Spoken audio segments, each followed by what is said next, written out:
నమస్తే. విద్యుత్ అవసరాలు రోజు రోజుకు పెరుగుతున్నాయి. జల విద్యుత్తు అన్ని వేళలా, అన్ని రోజుల్లో సాధ్యం కాదు. ఎప్పుడు ఉత్పత్తి చేసుకునేది థర్మల్ విద్యుత్. దానికి ఇవాళ ఎక్కువ కూడా థర్మల్ పైన ఆధారపడుతూ ఉన్నాం. మన దగ్గర సింగరేణి బొగ్గు గనులు ఉన్నాయి. కానీ మనం ఇతర ప్రాంతాల నుంచి బొగ్గు తెచ్చుకుంటున్నాము ఎందుకు? దీని వెనుకున్న కారణాలేమిటి? మన ప్రభుత్వం ఏం చేయవలసి ఉంటుంది ఈ విషయంలో? ఈ విషయాల గురించి మాట్లాడదాం. మన దగ్గర విద్యుత్ రంగ నిపుణులు తులజారాం గారు ఉన్నారు. వారితో మాట్లాడదాం. సార్ నమస్కారం. ఇవాళ పత్రికల్లో వచ్చింది ఒరిస్సా నుంచి థర్మల్ తెచ్చుకుంటున్నాము తెలంగాణ విద్యుత్ ప్రాజెక్టులకు అని. మన దగ్గరనే ఉన్న తర్వాత బయట నుంచి ఎందుకు అనేది ఒక సింపుల్ ప్రశ్న. టోటల్గా మనకు 8,000 మెగావాట్ల విద్యుత్ ఉత్పత్తి సామర్థ్యం తెలంగాణ జెన్కోకు ఉన్నది థర్మల్ రంగం లోపల. దీనికి ప్రధాన ఇంధనము బొగ్గు. అయితే ఈ 8,000 మెగావాట్లు పూర్తి సామర్థ్యంతో ఒక సంవత్సరము విద్యుత్ ఉత్పత్తి చేయడానికి మనకు సుమారు 30 మిలియన్ టన్నుల బొగ్గు అవసరం ఉంటుంది. 30 మిలియన్ టన్నుల బొగ్గు అవసరం ఉంటుంది. దీనికి కావలసినటువంటి కేటాయింపులు రాష్ట్ర ప్రభుత్వము మరియు కేంద్ర ప్రభుత్వము సెంట్రల్ ఎలక్ట్రిసిటీ అథారిటీ ఆదేశాలకు అనుగుణంగా కోల్ ఇండియా లిమిటెడ్ వారు కూడా చేస్తూ ఉంటారనమాట. అయితే మనకు యాదాద్రికి మరియు భద్రాద్రి థర్మల్ పవర్ ప్లాంట్కు, అదే రకంగా కొత్తగూడెంకు సింగరేణి నుండి మనకు బొగ్గు కేటాయింపులు ఉన్నాయి. ఇదే సమయం లోపల సింగరేణి బొగ్గు ఉత్పత్తి మాత్రమే కాకుండా సింగరేణి కూడా థర్మల్ విద్యుత్ ఉత్పత్తి రంగం లోపలికి కూడా ప్రవేశించడం జరిగింది. వారికి మంచిర్యాల సమీపంలోని జైపూర్ వద్ద 1,200 మెగావాట్ల థర్మల్ ఉత్పత్తి కేంద్రం ఉన్నది. అదే సందర్భం లోపల వాళ్ళు సోలార్ లోపల కూడా ఎంటర్ అయినారు అనమాట. సోలార్ విద్యుత్ ఉత్పత్తి రంగం కూడా చేస్తున్నారు. అయితే ఇక్కడ మనం గమనించాల్సిన విషయం ఏంటంటే, మనము లాస్ట్ టైం డిస్కస్ చేసుకున్నట్టు సింగరేణి సంస్థ జెన్కో ఆధ్వర్యంలోని యాదాద్రి థర్మల్ ప్లాంట్ కావచ్చు, ఇంకా మిగతా థర్మల్ పవర్ ప్లాంట్లకు నాణ్యమైన బొగ్గును సరఫరా చేయకపోవడం వల్ల ఈ విద్యుత్ ఉత్పత్తి సంస్థ జెన్కో సామర్థ్యం మేరకు విద్యుత్ ఉత్పత్తి చేయలేకపోతున్నది. అదే సమయం లోపల నాణ్యమైన బొగ్గు రాకపోవడం వలన పొల్యూషన్ అంటే ఈ కాలుష్యము పెరగడము, తర్వాత జనరేటర్లు సామర్థ్యం మేరకు ఉత్పత్తి చేయలేకపోవడము తదితర సమస్యలు వస్తున్నాయి. ఈ మధ్యకాలంలోనే తెలంగాణ జెన్కో సింగరేణి సంస్థకు ఒక అధికారికంగా ఒక లేఖ రాయడం కూడా జరిగింది, నాణ్యమైన బొగ్గును సరఫరా చేయమని రిక్వెస్ట్ చేస్తూ. అదే సందర్భం లోపల సింగరేణి నాణ్యమైన బొగ్గు సరఫరా చేయడం లేదు అనే ఉద్దేశంతో జెన్కో కేంద్ర ప్రభుత్వానికి విజ్ఞప్తి చేసుకున్నదనమాట. రాష్ట్ర ప్రభుత్వం ద్వారా కేంద్ర ప్రభుత్వానికి నాణ్యమైన బొగ్గును సరఫరా చేయమని చెప్పి వీళ్ళు రిక్వెస్ట్ చేసుకున్న మీదట కేంద్రము కోల్ ఇండియా లిమిటెడ్ ఆధీనంలోనే western coal fields, eastern coal fields ఇవన్నీ కూడా ఉంటాయన్నమాట. వాళ్ళ ఆధీనంలో ఉన్నటువంటి ఈ మహానది ఈ కోల్ ఫీల్డ్స్ నుంచి 50 లక్షల టన్నులు అంటే 5 మిలియన్ టన్నులు మన జెన్కోకు అలాట్మెంట్ కేటాయిస్తూ ఉత్తర్వులు ఇచ్చినట్టు ఈరోజు పత్రికల్లో వచ్చింది. ఇదే సమయం లోపల సింగరేణి తన సొంత అవసరాలకు అంటే జైపూర్లోని థర్మల్ పవర్ ప్లాంట్కు, సింగరేణి ఆధీనంలోని ఉన్నటువంటి థర్మల్ పవర్ ప్లాంట్కు కావాల్సినటువంటి బొగ్గును ఈ 2 రోజుల క్రితం ఒరిస్సాలోని నైనీ బొగ్గు బ్లాక్ నుంచి, నైనీ బొగ్గు గని నుండి కూడా దిగుమతి చేసుకున్నారు. అంటే అదొక సుమారు 1130 కిలోమీటర్ల దూరంలో ఉంటుంది. పత్రికలో వచ్చిన దాని ప్రకారం ఇది మన థర్మల్ ప్లాంట్ నుంచి, జైపూర్ నుండి. అక్కడి నుంచి మొన్న బొగ్గు దిగుమతి అంటే ట్రాన్స్పోర్ట్ చేసుకోవడం జరిగింది. అంటే దీని ద్వారా మనకు అర్థమవుతుంది అంటే ఏంటంటే, సింగరేణి తన సొంత అవసరాలకు కూడా నాణ్యమైన బొగ్గును ఉత్పత్తి చేసుకొని అందుబాటులో పెట్టుకోకపోవడం వల్లనే ఈరోజు జెన్కో కూడా కేంద్ర ప్రభుత్వం ఆధీనంలో ఉన్నటువంటి కోల్ ఇండియా లిమిటెడ్ నుంచి నాణ్యమైన బొగ్గు కోసము రిక్వెషన్ పెట్టుకోవడం జరిగినట్టుంది. లేకనా మన దగ్గరనే క్వాలిటీ బొగ్గు ఉంటుందని, శ్రేష్టమైందని ఆ మధ్య అన్నారు కదా. యాక్చువల్గా మన దగ్గర భూపాలపల్లి, మనుగురు ప్రాంతాల లోపల చాలా నాణ్యమైనటువంటి బొగ్గు అందుబాటు లోపల ఉన్నది. నాణ్యమైన బొగ్గు దొరుకుతుంది మనకు. వైటీపీఎస్కు అంటే యాదాద్రి థర్మల్ పవర్ ప్లాంట్కు G9 గ్రేడ్ బొగ్గుకు అది డిజైన్ చేశారు బాయిలర్. అంటే కేటాయింపులు కూడా G9 బొగ్గనే ఉంది. అదే సమయం లోపల మనుగురుకు మరియు కొత్తగూడెంకు G10, G11 కేటాయింపులు ఉన్నాయి. అయితే దురదృష్టవశాత్తు అంటే ఈ సింగరేణి అనధికారికంగా చెప్తున్న వాదన ఏంటంటే, జెన్కోలు సింగరేణికి కట్టాల్సినటువంటి బకాయిలు పేరుకోపోవడం వల్ల సింగరేణి యాజమాన్యము ప్రైవేటు బొగ్గు అవసరమున్న ప్రైవేటు వారికి నాణ్యమైన బొగ్గును సరఫరా చేయడం జరుగుతున్నది. విధి లేని పరిస్థితుల లోపల జెన్కోకు G15, G16, G13 ఈ రకంగా అంటే అవసరమైన మేరకు నాణ్యత లేని బొగ్గును జెన్కోకు కేటాయించడం జరుగుతున్నట్టు వినబడుతుంది అనమాట. గ్రేడా? గ్రేడ్ 9-10 వరకు కూడా మంచి నాణ్యమైన బొగ్గు, అది 13, 14, 15 వరకు కూడా బొగ్గు వస్తుంది. దానివల్ల ఇంకోటి ఏంటంటే పల్వరైజ్డ్ కోల్ కూడా రావడం లేదు. అంటే బొగ్గు బోల్డర్స్ లాగా రావడం వల్ల దాన్ని ఎఫిషియన్సీ పడిపోతుంది అనమాట. అంటే ఎట్లుండాలి బొగ్గు, ఎట్లా రావాలి? పల్వరైజ్డ్ అంటే నాణ్యమైన బొగ్గు ఎంత పల్వరైజ్ అయి ఉండి ఎంత బోల్డర్స్ కాగా పెద్ద పెద్ద పెళ్ళల్లాగా కాకుండా నిర్ణీత సైజు మేరకే రావాలన్నమాట. ఓకే ఓకే, చిన్న చిన్న ముక్కలు ముక్కలుగా. అంటే దాన్ని పౌడర్ చేసి దాన్ని 100% మండించినప్పుడే దాని ఉష్ణోగ్రత వస్తుంది. మనకు కెలరిఫిక్ వాల్యూ అంటాం కదా మనము, జీసీవీ అంటాం, గ్రాస్ కెలరిఫిక్ వాల్యూ అంటాం అన్నమాట. మనకు అవసరమైన కేలరీల వరకు దాన్ని మండించి ఆ ఉష్ణోగ్రత ద్వారా మనము విద్యుత్ ఉత్పత్తి చేసుకోవడానికి అవకాశం ఉంటుంది. అంటే ఇప్పుడు G1, G2 కూడా ఉంటాయి దాంట్లో గ్రేడ్లు? మన దగ్గర లేవు, మన కేటాయింపులు GA9 నుంచే ఉన్నాయి. అంటే ఆ క్వాలిటీ మాత్రం మన దగ్గర ఉన్నాయి. మన డిజైన్ కూడా 4500 జీసీబీ నుంచి మొదలు పెడితే 5500 జీసీబీ వరకు కూడా వాడుకోవచ్చు మనం. జీసీబీ అంటే? జీసీబీ అంటే గ్రాస్ క్యాలరిఫిక్ వాల్యూ అంటాం అనమాట. 4500 కిలో క్యాలరీల ఉష్ణోగ్రత ఉత్పత్తి అవుతుంది అనమాట. ఓకే, వీటిని మండించడం వల్ల. ఎన్టీపీసీ అటువంటి వాళ్ళు కూడా ఎన్టీపీసీకి కూడా సింగరేణి బొగ్గు వాడడం లేదనమాట. వాళ్ళు కూడా ఒరిస్సా నుంచి, ఛత్తీస్గఢ్, మిగతా కోల్ ఇండియా లిమిటెడ్కు సంబంధించినటువంటి అక్కడి నుంచి తెప్పించుకుంటూ ఉన్నారు. నాణ్యమైన బొగ్గు ఎక్కడ అందుబాటులో ఉంటే అక్కడ తెప్పించుకొని ఉత్పత్తిని పెంచుకోవడము, సామర్థ్యం మేరకు ఉత్పత్తి చేసుకోవడం అనేది ప్రభుత్వ ఉద్దేశము. అందుకని చెప్పి చేసినట్టున్నారు. మోరోవర్ అక్కడ ఉన్నటువంటి కోల్ కాస్ట్ కూడా 2300 పర్ టన్ అంటున్నారు. ట్రాన్స్పోర్టేషన్ కాస్ట్లు అవి ఇంక్లూడ్ చేసుకుంటే కూడా సింగరేణి ఇస్తున్న బొగ్గు కంటే కూడా అది చౌకగా లభ్యమవుతుంది అని చెప్పి అదొకటి. ప్లస్ ఇంకోటి ఏంటంటే గత 2.5 సంవత్సరాలుగా నాణ్యమైన బొగ్గు లభించకపోవడం వల్ల సుమారు 8,000 మిలియన్ యూనిట్ల విద్యుత్ ఉత్పత్తిని నష్టపోవడం జరిగింది. అంటే న్యాచురల్గా 800 మెగావాట్ సామర్థ్యం ఉన్నటువంటి యూనిట్ 600 మెగావాట్ వరకు కూడా ఉత్పత్తి చేయలేకపోతున్నది నాణ్యమైన బొగ్గు లేకపోవడం. అందుకని చెప్పి ఈ వ్యవహారం అంతా కూడా బొగ్గు చుట్టే అల్లుకొని ఉన్నదనమాట. నాణ్యమైన బొగ్గు లభించినట్టయితే విద్యుత్ ఉత్పత్తి కేంద్రాలు తన సామర్థ్యం మేరకు పనిచేయడానికి వీలుంటుంది. రాష్ట్ర ప్రభుత్వం కూడా నాణ్యమైన బొగ్గును అందుబాటులో ఉంచాలి. అదే రకంగా అక్కడ ఉన్నటువంటి స్టాఫ్, ఇప్పుడు మనకు YTPS భారతదేశం లోపలనే ఒక రాష్ట్ర ప్రభుత్వం ఆధీనం లోపల నెలకొల్పబడిన అతిపెద్ద పవర్ ప్లాంట్ 4000 మెగావాట్లు.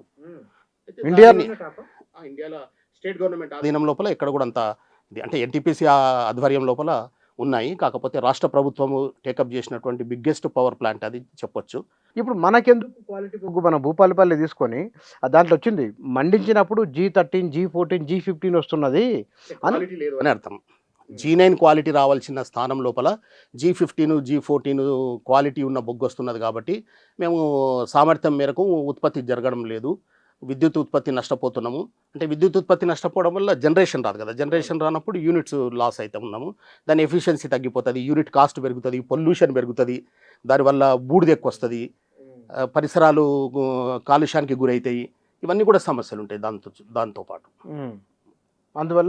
అందువల్ల నాణ్యమైన బొగ్గు కోసమే మహానది ఫీల్డ్స్ నుంచి ఇంపోర్ట్ చేసుకోవడానికి, వాళ్ళ దగ్గర నుంచి తీసుకోవడానికి రాష్ట్ర ప్రభుత్వము ప్రయత్నించినట్టుంది. అందుకు గాను అనుమతులు కూడా లభించినాయట.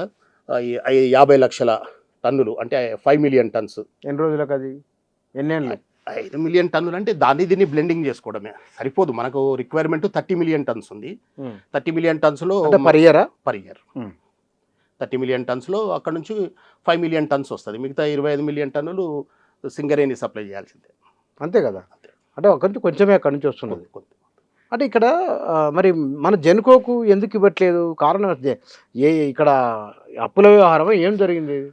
అంటే జెన్కో పెద్ద ఎత్తున సింగరేణికి బకాయిలు ఉన్నాయి. ఆ బకాయిలు చెల్లించకపోవడం వల్ల మేము మా సంస్థ నడపడం చాలా కష్టంగా ఉంది కాబట్టి ఎప్పటికప్పుడు క్యాష్ పేమెంట్లో చేస్తున్నటువంటి ప్రైవేట్ సంస్థలకు మేము నాణ్యమైన బొగ్గు ఇవ్వగలుగుతున్నాము అనేది వాళ్ళు అనధికారికంగా తెలుస్తున్నటువంటి విషయం అది. మరి ఎట్లా దాన్ని ఎట్లా పరిష్కారం ఏంటి దానికి? పరిష్కారం అంటే ఇప్పుడు సింగరేణి కట్టాల్సినటువంటి బకాయిలను ఎంత ఎంత సింగరేణికి సంబంధించినటువంటి జెన్కో చెల్లించాల్సింది 27,000 కోట్ల రూపాయలు ఏదో బకాయిలు ఉన్నట్టున్నాయి. 27,000 కోట్లు ఎన్నాళ్ళది అది? గత 8-10 సంవత్సరాలుగా పేరుకుపోయిన బకాయిలు అవి. మరి దాని నుంచి బయటపడే మార్గం లేదా? ఇప్పుడు ఎందుకంటే ఇంత ఇబ్బంది పడి బయట నుంచి మన దగ్గర బొగ్గు పెట్టుకొని మనం బయట నుంచి తెచ్చుకోవడం, ఎక్కువ డబ్బులు చెల్లించడం ఏమిటి? అంటే ఈ మధ్యకాలం లోపల మనకు అసలు యాక్చువల్గా ఏంటంటే ఇక్కడ ఒక విషయం నేను వివరంగా చెప్పాలి. ఓకే. అంటే జెన్కో సింగరేణి కేవలము బొగ్గు ఉత్పత్తి సంస్థగా మాత్రమే మిగిలిపోకుండా విద్యుత్ ఉత్పత్తి రంగంలోకి ప్రవేశించింది. అదే సమయం లోపల సింగరేణి బంగారము, రాగి, రేర్ ఎర్త్ మినరల్స్ ఇవన్నిటిని కూడా అన్వేషించి ఈ దేశవ్యాప్తంగా ఇంకా అవసరం పడితే విశ్వవ్యాప్తంగా ఎదగాలని చెప్పి సింగరేణి ప్రయత్నం చేస్తున్నది. అదొక శుభ పరిణామం. మంచిదే, ప్రభుత్వ రంగ సంస్థ అట్లా కావడం మంచి పరిణామం. At the same time Genco కేవలం విద్యుత్ ఉత్పత్తికి మాత్రమే పరిమితమైపోయి ఉన్నది. ఎందుకు ఇక్కడ మన జెన్కో కూడా ఒకవేళ కేవలం విద్యుత్ ఉత్పత్తికి మాత్రమే పరిమితం కాకుండా జెన్కోకు అవసరమైనటువంటి మన బొగ్గు ఉత్పత్తి లోపలికి బొగ్గు గన్లను తీసుకోవడము, ఇంకా సోలారు ప్రాజెక్టులను, పంప్డ్ స్టోరేజ్ ప్రాజెక్టులను, బ్యాటరీ ఎనర్జీ సిస్టమ్ ప్రాజెక్టులను, అంటే ఈరోజు ప్రపంచవ్యాప్తంగా మార్పులు వస్తున్నాయి. ప్యారిస్ 2016 లోపల ప్యారిస్లో సమ్మిట్ జరిగిన తర్వాత మన కేంద్ర ప్రభుత్వము ఒక నిర్ణయం తీసుకున్నది. 2030 సంవత్సరం వరకు 500 గిగావాట్లు అంటే 5 లక్షల మెగావాట్ల పునరుత్పాదక విద్యుత్తు మనము తయారు చేసుకోవాలి. అంటే సోలారు, విండు, పవన విద్యుత్ అంటాం కదా, విండు, సోలారు, అదే రకంగా battery energy storage system. Battery energy storage system అంటే మనకు పగటిపూట సోలారు తక్కువ రేట్ లోపల అందుబాటు లోపల ఉంటుంది. పగలు అందుబాటులో ఉన్న సోలార్ను మనం తీసుకొని నిల్వ ఉంచి మనకు డిమాండ్ ఎక్కువగా ఉన్న సమయం లోపల, అంటే మనకు గిరాక్ ఎక్కువ ఉన్న సమయం లోపల, సపోజ్ ఈవినింగ్ 6 to 10, 7 to 10, లేకపోతే మార్నింగ్ 6 to 9 ఈ సమయాల లోపల కరెంటు వాడకం ఎక్కువ ఉంటుంది. ఆ సమయాల లోపల మన ఇండియన్ ఎలక్ట్రిసిటీ ఎక్స్చేంజ్ లోపల యూనిట్ విద్యుత్ రేట్ ఎక్కువ ఉంటుంది. మామూలు సమయం పగలపూట ₹2 యూనిట్ ఉంటే ఈ సమయాల లోపల పీక్ లోడ్ అవర్స్ లోపల ₹10, ₹15, ₹20 కూడా పోతుంది ఒక్కోసారి డిమాండ్ ఎక్కువ ఉన్నప్పుడు. అంటే బ్యాటరీ ఎనర్జీ స్టోరేజ్ సిస్టమ్ ద్వారా మనము విద్యుత్తును నిల్వ చేసుకొని డిమాండ్ ఉన్న సమయాల్లో వ్యాపారం చేసుకోవచ్చు, లేదా మన సొంత అవసరాలకు వాడుకోవచ్చు. అదే సమయం లోపల పంప్డ్ స్టోరేజ్ సిస్టమ్ అని ఉంది. భారతదేశం మొత్తం మీద పంప్డ్ స్టోరేజ్ సిస్టమ్కు తెలంగాణ అత్యంత అనుకూలమైన ప్రాంతం. ఎందుకోసం అంటే తెలంగాణ లోపల పాలమూరు రంగారెడ్డి, కాళేశ్వరం ఇటువంటి ప్రాజెక్టులు ఉన్నాయి. ఇక్కడ ఉన్నటువంటి రిజర్వాయర్లను వాడుకొని మనము 5 నుంచి 7,000 మెగావాట్ల వరకు విద్యుత్ ఉత్పత్తిని చేసుకోవచ్చు. పంప్డ్ స్టోరేజ్ ప్లాంట్ లోపల ఏముంటుందంటే కరెంటు తక్కువ చౌకగా దొరుకుతున్న సమయం లోపల పంపు రన్ చేస్తాం. పంపు రన్ చేసి రిజర్వాయర్ నింపుకుంటాం. మనకు విద్యుత్ డిమాండ్ ఎక్కువ సమయం లోపల జనరేటర్ ఆన్ చేసి విద్యుత్తును వ్యాపారం చేసుకుంటాము, లేకపోతే మన అవసరాలకు వాడుకుంటాం. అంటే మనం కొనుక్కున్నప్పుడు ₹2 యూనిట్ కొనుక్కుంటాము, మనం అమ్మినప్పుడు ₹10 అమ్ముతాం. అంటే మనకు యూనిట్ కాడ ₹8, ₹7 లాభం వస్తుంది, మంచి ప్రాఫిట్. అంటే ఈ రకమైన వ్యాపారం చేసుకోవడానికి కూడా జెన్కో ముందుకు వెళ్ళాలి. అంటే డిఫరెంట్ డైవర్సిఫైడ్ ఫీల్డ్స్ లోపలికి వెళ్ళాలన్నమాట జెన్కో. ఒకటి ఇప్పుడు భూపాల్పల్లి లోపల తాడిచెర్ల ఉంది, అక్కడ జెన్కో ఆధ్వర్యంలోనే బొగ్గు గని ఉన్నది. అటువంటి బొగ్గు గనులు ఇంకా తీసుకోవాల్సిన అవసరం ఉన్నది. రీసెంట్గా మనుగురు ప్రకాశం Khani, Manuguru deep side black అని ఒకటి మీరు చూసుంటారు. 2 days బ్యాకే కేంద్ర ప్రభుత్వము సింగరేణికి అది అలాట్మెంట్ చేసింది, కేటాయించింది. ఆ బొగ్గు గని లోపల ఆ బొగ్గు గని కోసము టెండర్ వేసిన దాంట్లో జెన్కో ఉండింది. చివరి నిమిషం లోపల జెన్కో విత్డ్రా చేసుకుంది. ఎందుకు? సింగరేణికి అనుకూలంగా. అలా అక్కడ క్వాలిటీ బొగ్గు మనకు భూపాల్పల్లి, మనుగురు లోపల చాలా క్వాలిటీ బొగ్గు దొరుకుతుంది అనమాట. అంటే జెన్కో కూడా తన యొక్క పరిధిని విస్తరించుకొని వివిధ రంగాల లోపల తన పరిధిని విస్తరించుకొని బలోపేతమయ్యి ఫైనాన్షియల్గా కూడా సౌండ్ కావాల్సినటువంటి అవసరం ఉంది. ఫినాన్షియల్గా ఇప్పుడు సింగరేణి ఎట్లయితే విద్యుత్ ఉత్పత్తి రంగం లోపలికి వచ్చిందో జెన్కో కూడా బొగ్గు గనుల కావచ్చు, లేకపోతే ఇంతకుముందు మనం చెప్పుకున్నట్టు వివిధ ఈ పునరుత్పాదక విద్యుత్ ఉత్పత్తి మార్గాలకు కూడా వెళ్ళాల్సిన అవసరం ఉన్నది. కానీ ఆ ప్రయత్నాలు జరుగుతున్నట్టు లేదు. వాటికి కూడా ఈ మధ్యన 1500 megawatt hours 1500 megawatt hours battery energy storage system coal India limited మళ్ళా ఇంకో సారస్ అనే ప్రైవేట్ కంపెనీకి తీసుకున్నారు. అంటే మనకు అవకాశం ఉండింది, మన ల్యాండ్ వాళ్ళకి ఏదో నామమాత్రపు రూపాయి ఏకర్ లీజ్ మీదనేమో ఇచ్చినట్టున్నారు. అంటే నామమాత్రపు లీజ్ మీద ఇచ్చినారు. ల్యాండ్ మనదే, అక్కడ ఉన్న సబ్స్టేషన్ మనదే. మనమే ఒకవేళ పెట్టుబడి పెట్టి దానికి కావాల్సినటువంటి వనరులను సమకూర్చుకొని మనమే పెట్టి ఉంటే అది మనకు లాభదాయకంగా ఉండేది. అదే సమయం లోపల ఇంకొక గ్రీన్కో అనే సంస్థతోని, ఆంధ్ర కర్నూలు ప్రాంతం లోపల ఉన్నటువంటి గ్రీన్కో అనే సంస్థతో కూడా 500 megawatt pumped storage project power కొనడానికి కొనుగోలు ఒప్పందం చేసుకున్నారు వీళ్ళు. అది కూడా పత్రికలలో కూడా వచ్చింది, రేట్ ఎక్కువ పెడుతున్నారు, యూనిట్ ధర ఎక్కువ ఉందని చెప్పి దాని మీద ఆరోపణ వచ్చింది. వాళ్ళ దగ్గర తీసుకోవడం కంటే కూడా మన దగ్గర ఉన్నటువంటి ఈ ప్రాజెక్టులను, అక్కడ ఉన్నటువంటి సదుపాయాలను, ప్రాజెక్టులు ఉన్నాయి మనకు ఆల్రెడీ కన్స్ట్రక్టెడ్ ప్రాజెక్ట్స్ ఉన్నాయి, లేకపోతే ఆన్గోయింగ్ ప్రాజెక్ట్స్ ఉన్నాయి, అక్కడ ఉన్నటువంటి సబ్స్టేషన్స్ ఉన్నాయి నియర్ బై, వాటిని మనం వాడుకొని అక్కడ ఉన్నటువంటి రిజర్వాయర్లను, ప్రాజెక్ట్స్ను, అక్కడ ఉన్నటువంటి పైప్ లైన్లను, అక్కడ ఉన్నటువంటి ఇన్ఫ్రాస్ట్రక్చర్ మౌలిక వసతులను వాడుకొని మనమే సొంతంగా పంపుడు స్టోరేజ్ ప్రాజెక్టులు మరియు బ్యాటరీ ఎనర్జీ స్టోరేజ్ సిస్టమ్స్, అదే రకంగా మన దగ్గర ఇప్పుడు మల్లన్న సాగరు, కొండపోచమ్మ సాగర్, ఇటువంటి ఎన్నో ప్రాజెక్టులు, ఆ ప్రాజెక్టులు మళ్ళీ కాలువలు ఉన్నాయి. ఆ కాలువల మీద అన్ని కూడా మనం ఫ్లోటింగ్ ఎనర్జీ పెట్టుకోవచ్చు, ఫ్లోటింగ్ సోలార్ అవి పెట్టుకోవచ్చు. వేరే ప్రపంచవ్యాప్తంగా వాటికి వెళ్తున్నారు. అవి పెట్టుకోవడం ద్వారా కూడా మనము సోలార్ ఉత్పత్తి గణనీయంగా పెంచుకునే అవకాశం ఉంటుంది. కానీ ఇక్కడ విద్యుత్ రంగం అంటే అంత సులభంగా అర్థమయ్యేది కాదు మిగతా వాటిలాగా. దాంట్లో ఏం జరుగుతుందో కూడా తెలియదు జనానికి, 90% తెలియదు. మనం ఇతర దేశాలకు వెళ్ళి కూడా బొగ్గు తెచ్చుకునే ఒక నిబంధన ఉంది అని అన్నారు కదా, ఎందుకు అది? మన దగ్గర కోల్ ఇండియా అంటే గతంలో 2 సంవత్సరాలకు పూర్వం మన దగ్గర సమ్మర్ లోపల డిమాండ్ బాగా పెరిగింది. సమ్మర్ డిమాండ్ మీట్ కావడానికి మనకు ఉండే ఏకైక మార్గము థర్మల్. అంటే మనం థర్మల్ను బేస్ లోడ్ అంటాం. మిగతా పంప్డ్ స్టోరేజ్ కావచ్చు, బ్యాటరీ ఎనర్జీ సిస్టమ్ కావచ్చు, సోలార్ కావచ్చు, హైడల్ కావచ్చు, వీటన్నిటికీ కూడా పరిమితులు ఉంటాయి. సంవత్సరం పొడవునా 365 రోజులు 24 అవర్స్ మనకు అందుబాటులో ఉండేది కేవలం థర్మల్ విద్యుత్ మాత్రమే, బొగ్గు ఆధారిత విద్యుత్ మాత్రమే. అయితే ఆ మధ్య లోపల బాగా టెంపరేచర్స్ పెరిగిపోయి, భూతాపం పెరిగిపోయి, ఎల్నినో అటువంటి పరిస్థితులు, ఎల్నినో కాదు కానీ అప్పుడు అటువంటి పరిస్థితులు ఏర్పడినప్పుడు కేంద్ర ప్రభుత్వం ఏం చేసిందంటే థర్మల్ విద్యుత్ కేంద్రాలు విధిగా 10% విదేశీ బొగ్గును వాడాలి, ఇంపోర్టెడ్ కోల్ వాడాలని చెప్పి ఆదేశాలు ఇచ్చింది. అప్పుడు మన కేంద్ర ప్రభుత్వ రంగ సంస్థ అయినటువంటి ఎన్టీపీసీ కూడా 10 మిలియన్ టన్నులు బొగ్గును విదేశాల నుంచి కొనడం జరిగింది. ఎందుకు? మన దగ్గర బొగ్గు ఉత్పత్తి అవసరాలకు అనుగుణంగా లేదు కాబట్టి విదేశాల నుండి కొనమని చెప్పి. అది అవసరాన్ని బట్టి కొనడం, విధిగా కొనడం ఏమిటి? ఇప్పుడు అవసరాన్ని బట్టి కొనడం వేరు, మీరు విధిగా మ్యాండేటరీ ఎందుకని? అంటే అక్కడ ఒక ఆరోపణ ఏంటంటే ఆస్ట్రేలియా లోపల, ఒక క్వీన్స్లాండ్ లోపల మన అదానికి బొగ్గు గనులు ఉన్నాయన్నమాట. ఆ బొగ్గును కొనడానికి అనుగుణంగా అటువంటి ఆదేశాలు ఇచ్చారని చెప్పి అప్పుడు ఆరోపణలు వచ్చినాయి. ఇప్పుడు ఆయనతోనే కొనాలి, ఎవరితోనే కొనొచ్చు? 10% బొగ్గు కాకపోతే ఇండోనేషియా నుంచి, ఆస్ట్రేలియా నుంచి కొన్నట్టు తెలుస్తుంది అప్పుడు. ఓకే, అది ఆరోపణ. కానీ విద్యుత్ రంగం విషయంలో ఎంత విద్యుత్ ఉత్పత్తి అయితే అంత అగ్రగామి ఉన్నట్లు దేశం, అంత వేగంగా ముందుకు వెళ్తున్నట్లు. ఉత్పత్తికి తోడు వాడకం అంటే డిమాండ్ సప్లై ఉత్పత్తి ఉంటుంది కదా. 2003 విద్యుత్ చట్టం కదా. 2003 విద్యుత్ చట్టం నిజంగానే ప్రజలకు మేలు చేసే తలంపు బలంగా ఉన్నదా? ఆ చట్టంలో నిజంగానే అసలు చట్టంలో ఉన్న పేర్కొన్న అంశాలు ఏమేమి ఉన్నాయి? అంటే యాక్చువల్గా 2003 విద్యుత్ చట్టాన్ని ఇప్పుడు మళ్ళీ సవరించడానికి ఇప్పుడు రీసెంట్గా ఒక వారం 15 రోజుల క్రితం కన్సల్టేటివ్ కమిటీ. ఇక్కడ జరిగింది ఏంటంటే ఉత్పత్తి, ట్రాన్స్మిషను, డిస్ట్రిబ్యూషన్ 3 రంగాలు ఉంటాయి కదా. ఉత్పత్తి లోపల ఆల్రెడీ ప్రైవేట్ పార్టీస్ చాలామంది ఉన్నారు. అదాని కావచ్చు, టాటాలు, చాలామంది ప్రైవేటు విద్యుత్ ఉత్పత్తి రంగం లోపల ఉన్నారు ఆల్రెడీ.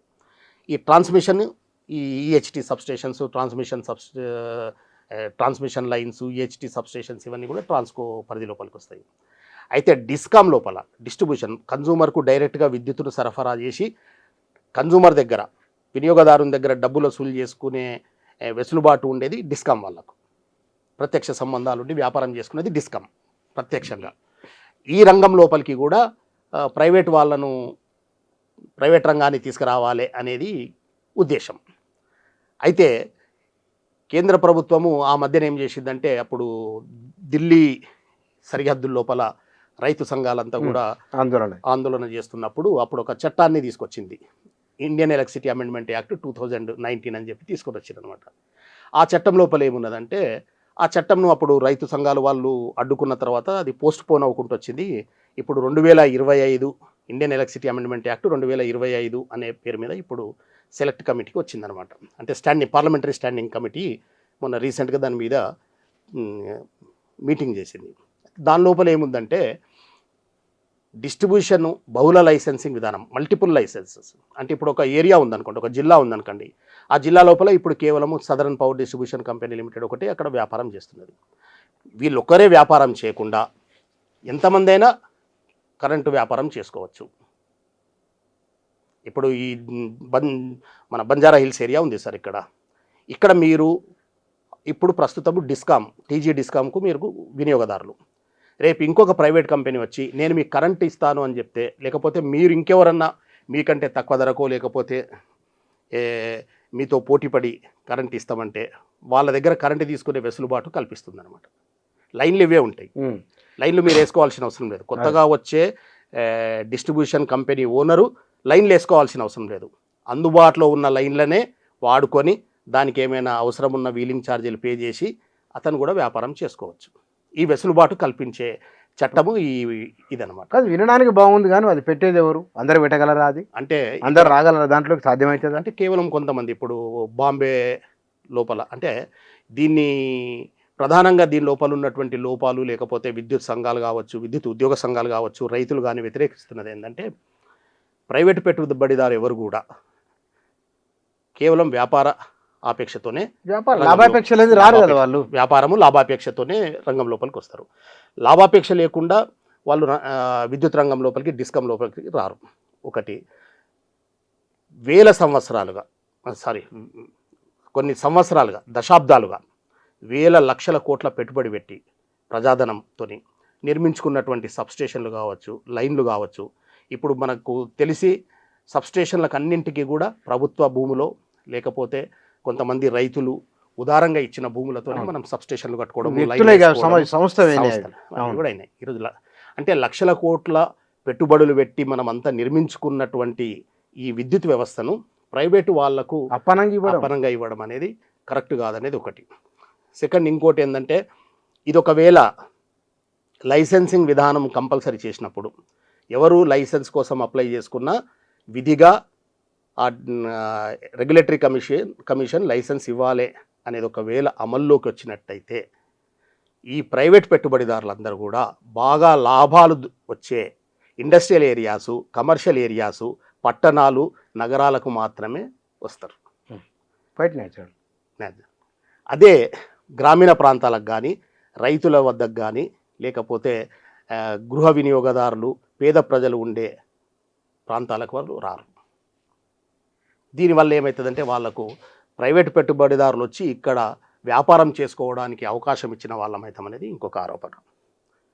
ఇంకోటి, వీళ్ళు రావడం వల్ల రేట్లు తగ్గుతాయి అని అంటే ఇప్పుడు ఆల్రెడీ బాంబేలో వాళ్ళు వ్యాపారం చేస్తున్నారు, అక్కడేం రేట్లు తగ్గలేదు కదా. మరి ఇప్పుడు ప్రభుత్వం ఇస్తున్న రేట్ల కంటే ఏమాత్రం తగ్గిలేవు. కాకపోతే పట్టణ ప్రాంతాల లోపల బాధ్యతతోని చురుకైన వేగవంతమైన సేవలు లభిస్తాయి అనేది ప్రభుత్వం ఉద్దేశం. ఇంకోటి ఏంటంటే కాంపిటీషన్ ఉండడం వల్ల, పోటీతత్వం ఉండడం వల్ల ప్రజలకు, వినియోగదారులకు మంచి సేవలు అంది తొందరగా సేవలు అందుతాయి. మళ్ళీ అంటే పోటీతత్వం వల్ల యూనిట్ రేట్ కూడా తగ్గి చౌకగా కరెంట్ దొరుకుతుంది అనేది ఉద్దేశం. కానీ మనకు ప్రాక్టికల్గా ప్రపంచవ్యాప్తంగా, మన భారతదేశంలోనే కాకుండా ప్రపంచవ్యాప్తంగా జరిగిన ఏ సంఘటన కూడా దీనికి సపోర్టింగ్గా మనకు ఎగ్జాంపుల్స్ లేవు, సానుకూల ఆధారాలు లేవు, ఉదాహరణలు లేవు. కానీ దాని వెనుక ఇంకొక చాలా సమస్యలు వస్తాయి భవిష్యత్తు లోపల. ఫర్ ఎగ్జాంపుల్, ఇప్పుడు లైన్స్ డిస్కమ్ మెయింటైన్ చేయాలి, రేపు వీటిని డెవలప్మెంట్ చేయాల్సింది వీళ్ళే, సబ్స్టేషన్లు వేయాల్సింది వీళ్ళే, మెయింటెనెన్స్ వీళ్ళే చేయాలి. రేపు పొద్దున ఏదైనా అనుకోకుండా, అంటే గతంలో ఒక ఇన్సిడెంట్ జరిగింది, ఒరిస్సా లోపల ప్రైవేట్కి ఇచ్చినప్పుడు ఒక పెద్ద తుఫాన్ వచ్చిందనమాట. తుఫాన్ వచ్చి ఎక్కడికక్కడ బీభత్సం జరిగి ఎక్కడికక్కడ పోల్లు, సబ్స్టేషన్లు, లైన్లు విధ్వంసం అయితే ఆ ప్రైవేట్ పెట్టుబడిదారుడు అది నా బాధ్యత కాదు, నేను ఎందుకు చేస్తాను అని చెప్పి పక్కకు జరిగిపోయాడు. మన దగ్గర కూడా డెవలప్మెంట్ విషయం కావచ్చు, వెల్ఫేర్ విషయం కావచ్చు, ఈ యాక్టివిటీస్ ఏవి కూడా కొత్తగా వచ్చే ప్రైవేటు డిస్కామ్ ఓనరు చేయడు కదా, ఆయనకే చేయడానికి. అప్పుడు ఎవరు బాధ్యత తీసుకొని ప్రజలకు మళ్ళీ అల్టిమేట్గా బాధ్యత తీసుకోవాల్సింది కేంద్ర రాష్ట్ర ప్రభుత్వాలు, ప్రభుత్వ ఆధీనంలో ఉన్నటువంటి సంస్థలు మాత్రమే. కానీ ఇన్ని మాట్లాడతారు కదా, ఒక ప్రభుత్వ రంగంలో ఎందుకు దాన్ని సీరియస్గా తీసుకోరు? ఒక పార్టీ రాజకీయాలు 100 ఎమ్మెల్యేలు గెలవని టార్గెట్ పెట్టుకుంటారు, కానీ ప్రజలకు ప్రభుత్వ రంగంలో ఉచితంగా విద్యుత్ ఇద్దామని కానీ విద్య ఇద్దామని వైద్యమని ఎందుకు అనుకోరు సీరియస్గా? అంటే మనకు తెలంగాణ ఏర్పడిన తర్వాత, అంటే నేను మీతోని కొంతవరకు ఏకీభవిస్తాను. ఎందుకంటే మనకు తెలంగాణ రాష్ట్రము ఏర్పడిన తర్వాత మట్టుకు విద్యుత్ రంగం విషయానికి వస్తే చాలా మార్పులు వచ్చినాయి. అది ప్రభుత్వం వల్లనే. ఓకే, ఎట్లా అంటే మనకు తెలంగాణ రాష్ట్రం ఏర్పడకముందు విద్యుత్ రంగంలో ఉన్నటువంటి కష్టాలు కావచ్చు, రైతులు, గృహ వినియోగదారులు, వాణిజ్య వినియోగదారులు, పారిశ్రామికవేత్తలు అందరూ కూడా కష్టపడ్డ వాళ్ళే. విద్యుత్ కోతలతో కావచ్చు, లో వోల్టేజ్ సమస్యలతో కావచ్చు, ఓవర్లోడింగ్ సమస్యలు, అవన్నీ కూడా అందరు అనుభవించిన వాళ్ళే. తెలంగాణ రాష్ట్రం ఏర్పడిన తర్వాత మీకు ఇష్టమున్నా ఇష్టం లేకపోయినా, మీరు ఒప్పుకున్నా ఒప్పుకోకపోయినా, నేటి వరకు తెలంగాణ రాష్ట్రం ఏర్పడిన తర్వాత 2018 నుండి నేటి వరకు తెలంగాణ రాష్ట్రంలోని వినియోగదారులు, విద్యుత్ వినియోగదారులు మట్టుకు అంతకుముందు ఉన్న దానికంటే చాలా మెరుగైన స్థితి లోపల ఉన్నారు ఈరోజు విద్యుత్ పరంగా. ఇంకోటి ఏంటంటే రైతులకు 24 గంటల కరెంటు. ఈరోజు దేశం లోపల ఏ రాష్ట్రం లోపల కూడా 24 గంటలు రైతులకు ఉచిత విద్యుత్ అందుబాటు లోపల లేదు. ఆంధ్రప్రదేశ్ లోపల కూడా 9 గంటలే ఇస్తారు, మధ్యప్రదేశ్లో 10 గంటలు ఇస్తారు, గుజరాత్ లోపల 8 గంటలు మాత్రమే ఇస్తారు, కర్ణాటకలో కూడా 7 అవర్స్ ఇస్తున్నారు. ఎక్కడ కూడా 24 అవర్స్ ఇవ్వడం లేదు. మన దగ్గర 24 అవర్స్ లేకున్నా రైతులకు ఏమాత్రము అసౌకర్యం కలగకుండా రైతులకు కరెంటు దొరుకుతున్నది. ఇంకో విషయము, ఈ మధ్యకాలం లోపల 200 యూనిట్ల వరకు ఉచిత కరెంట్ ఉన్నది. అదే రకంగా లాండ్రీస్కు, ఇదే ఇస్త్రీ షాప్స్ ఉంటాయి కదా వాళ్ళకు, మళ్ళంటే సెలూన్స్కు ఫ్రీ కరెంట్ ఉన్నది, పోల్ట్రీ ఫార్మ్స్కు సబ్సిడీ కరెంట్ ఉన్నది, ఎస్సీ ఎస్టీలకు కూడా ఫ్రీ కరెంట్ ఉన్నది. తెలంగాణ లోపల మట్టుకు విద్యుత్ రంగము ఇప్పటి వరకు చాలా సమర్థవంతంగానే పనిచేస్తున్నది. తెలంగాణ విద్యుత్ సంస్థలు కూడా సమర్థవంతంగానే ఉన్నాయి, అందులోపల అనుమానం లేదు.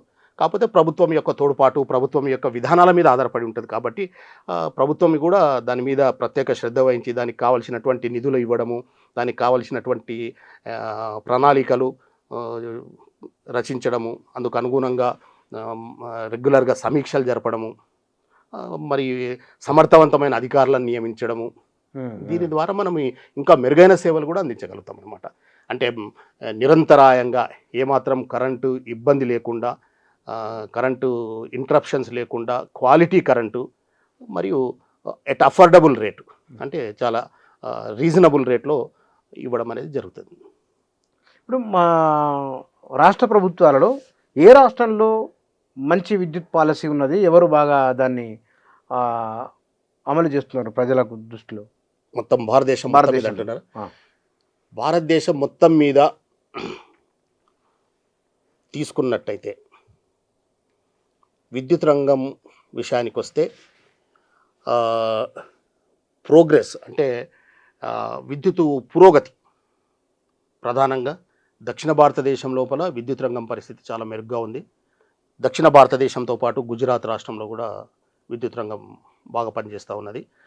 పోతే విద్యుత్ సంస్థలు, మన తెలంగాణ లోపల ఉన్నటువంటి విద్యుత్ సంస్థలు చాలా ఎఫిషియెంట్గా వర్క్ చేస్తున్నాయి అన్నమాట. అంటే మన దగ్గర ఉన్నటువంటి లైన్ లాసెస్ తీసుకోండి, చాలా తక్కువ మన దగ్గర. ఎలక్ట్రిసిటీ థెఫ్ట్ చాలా తక్కువ.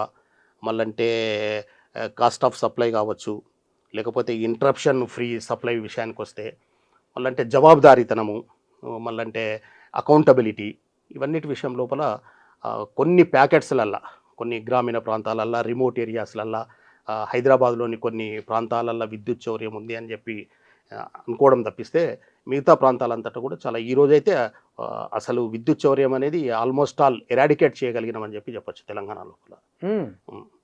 కొన్ని ప్రాంతాలు మినహాయింపు దానికి, పేద గిరిజన లేకపోతే ఇంకేదన్నా ఎక్కడికో అది విషయాలు ఇంత పెద్ద వ్యవస్థలో చాలా చిన్నది ఉండొచ్చు. అది. కానీ మన దగ్గర దేశవ్యాప్తంగా చూసుకున్నప్పుడు అంటే మీటర్డ్ సేల్స్ అంటాము, లాసెస్ అంటాము. మీటర్డ్ సేల్స్ మన దగ్గర చాలా బాగుంది. అదే రకంగా లాసెస్ కూడా దేశవ్యాప్తంగా ఉన్న అన్ని రాష్ట్రాలను పోల్చుకున్నప్పుడు మన దగ్గర ఉన్నటువంటి లాసెస్ కూడా చాలా తక్కువగా ఉన్నాయి. లాసెస్ కూడా లాసెస్ చాలా తక్కువ ఉన్నాయి మన దగ్గర. ఈవెన్ ఇంటరప్షన్స్ కూడా అంటే మనము 24 ఒక రోజు లోపల మనము ఏ వర్గానికి ఎన్ని గంటల కరెంట్ ఇస్తున్నాము అనేది ఒకటి యావరేజ్ తీస్తామన్నమాట. దేశవ్యాప్తంగా కూడా యావరేజ్ తీస్తారనమాట. అంటే గృహ వినియోగదారులకు మీరు 24 గంటలలో ఎన్ని గంటలు కరెంట్ ఇస్తున్నారు, వ్యవసాయానికి ఎన్ని గంటలు కరెంట్ ఇస్తున్నారు, పరిశ్రమలకు ఎన్ని గంటలు కరెంట్ ఇస్తున్నారు అని ఒకసారి మనం చూసుకున్నప్పుడు అఫీషియల్ రికార్డ్స్ ప్రకారం కూడా తెలంగాణలోని విద్యుత్ సంస్థలన్నీ కూడా గృహ వినియోగదారులకు, పారిశ్రామిక వినియోగదారులకు మరియు వాణిజ్య వినియోగదారులకు అందరికీ కూడా ఇంచుమించు 24 గంటలకు 23 గంటల పైనే ఇవ్వడం జరుగుతున్నది అనమాట. మొత్తం ఆన్ యావరేజ్. ఇక్కడ కొన్ని గ్రామీణ ప్రాంతాలలో రికార్డ్ కాకపోవచ్చు, అది వేరే విషయం. కానీ అఫీషియల్ రికార్డ్స్ ప్రకారం అయితే చాలా మంచి సప్లై కండిషన్స్ ఉన్నాయి మన దగ్గర. విద్యుత్ నిర్వహణ విషయంలో ఈ ప్రభుత్వం ఎట్లుంది పనితీరు? అంటే మెరుగుపరుచుకోవాల్సిన అవసరం ఉన్నది. ఎక్కడెక్కడ మెరుగుపరుచుకోవాలి అంటే విద్యుత్ లోపల 3 రంగాలు కదా సార్ మనకు: ఉత్పత్తి, ట్రాన్స్మిషను, డిస్ట్రిబ్యూషన్. ఉత్పత్తి విషయానికి వద్దాం. ఉత్పత్తి రంగం విషయానికి వస్తే గత 3 సంవత్సరాల లోపల కొత్త ప్రాజెక్ట్ ఏది కూడా రాలేదు. గత ప్రభుత్వం, ఇంతకుముందు ఉన్నటువంటి ప్రభుత్వం హయాం లోపల మనకు BTPS భద్రాద్రి మనుగురు లోపల భద్రాద్రి థర్మల్ పవర్ ప్లాంట్ 1080 మెగావాట్లు వచ్చింది. అదే రకంగా YTPS 4000 మెగావాట్స్ వచ్చింది. సరే, దాన్ని తర్వాత వీళ్ళు వచ్చిన తర్వాత కూడా దాన్ని కొంచెం ప్రోగ్రెస్ చేసి ముందుకు తీసుకుపోయి ఆ యూనిట్స్ని ఛార్జ్ చేసారు. ఒక యూనిట్ 5th యూనిట్ తప్ప అన్ని యూనిట్లు ఛార్జ్ అయిపోయినాయి. కాకపోతే భవిష్యత్తు లోపల భవిష్యత్తు అవసరాలకు, భవిష్యత్తు అంచనాలు, భవిష్యత్తు లోపల రాబోయే డిమాండ్కి అనుగుణంగా ఇప్పటి వరకు మనం ప్లాన్ చేసుకున్నటువంటి ఇది లేదు. గతంలో చేసినవి ఉన్నాయి కాబట్టి మనం ఇప్పటి వరకు సర్వైవ్ అయినాం హ్యాపీలీ.